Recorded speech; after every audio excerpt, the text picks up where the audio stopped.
Say hello to Kenzie and her boyfriend, Kenyea. Young love. She thought she was going to spend the rest of her life with Kenyea. Until this happened. She didn't see it coming. Her mom didn't see it coming. Her mom was so upset about it. She wrote a Facebook post as a cautionary tale for other young lovers and their parents. Why don't we hear what the mom has to say? This is one of the hardest posts I have ever written. And given what our family has been through the last 6 months, that's saying a lot.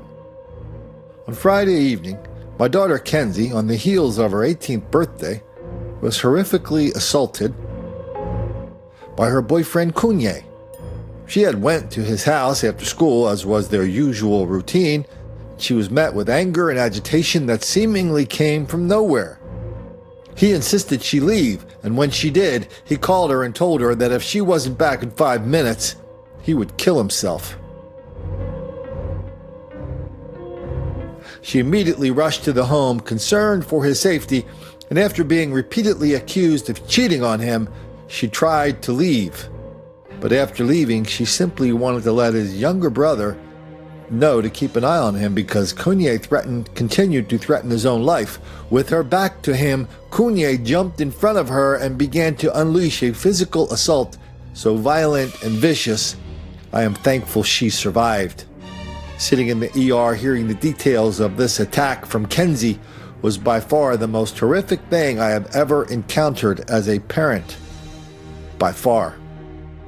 She sustained numerous bumps and bruises, along with a fractured left orbital and a TBI Traumatic Brain Injury from the repeated punches, kicks, and bites to her head, neck, and shoulders. Her hands were also covered in bruises from trying to protect herself. We have been going to doctor appointments almost daily and are hopeful that all these injuries will heal in time and we will continue to work through the emotional scars. The day after the attack, the Champlain police attempted to arrest Kenyea at his home, but with the help of his family and friends, he fled the home and has since been in hiding. The police continue to look for Kenyea and keep an eye on our home. I'm deciding to post this experience did not come lightly. If you know me, you know I'm intensely private, and the trait has been inherited by my children as well. However, after talking with Kenzie at length, we decided we would not hide from this. This was done to her, not because of her. And although she is a victim of domestic violence, she will not be victimized by silence. Domestic violence is a cycle, and one that Kenyea has been a witness to his entire life. However, the cycle will not be repeated with our family. There are no words to feel the devastation that Kenzie feels. She loved this boy with all her heart,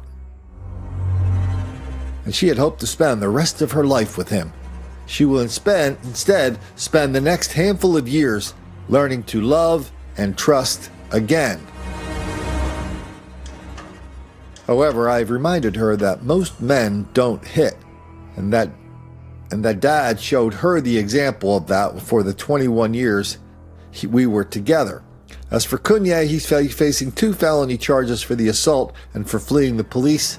We are hopeful he will be spending many more years in jail, finally being held accountable for his anger issues and actions. All we are asking for you is continued thoughts and support. Our unit is rare in its strength. When one of us is down, the rest of us pull tighter to shower them with support. Kenzie will never have to go through this alone. I will fight with her.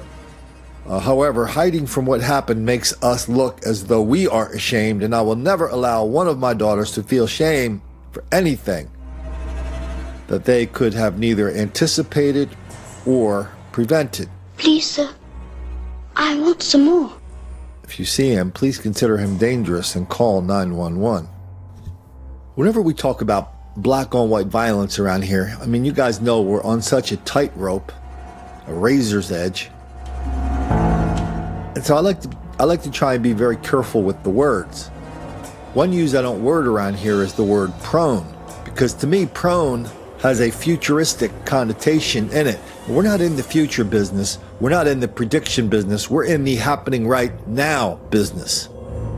And so when we look at Kenzie and Kenyea, we have to say, yeah, as bad as that is, this is not something that's out of the norm. Black on white violence in domestic relationships is basically, it's kind of the same as black on black violence in domestic relationships. It's like 8, 9, 10 times greater.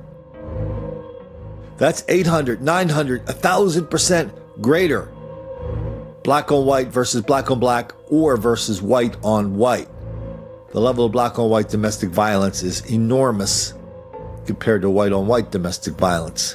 And let's not forget what Melissa Harris Perry says about black women not reporting black rape and black domestic violence because black women know that their men are already victims of this enormous level of white racism, and turning your boyfriend or husband or whomever, if you're a witness, your neighbor, turning them in to the big bad cops for beating and raping women, well, that's just not something black people do, because that would be kind of like, well, that would be a bad thing to do. You'd be betraying your race.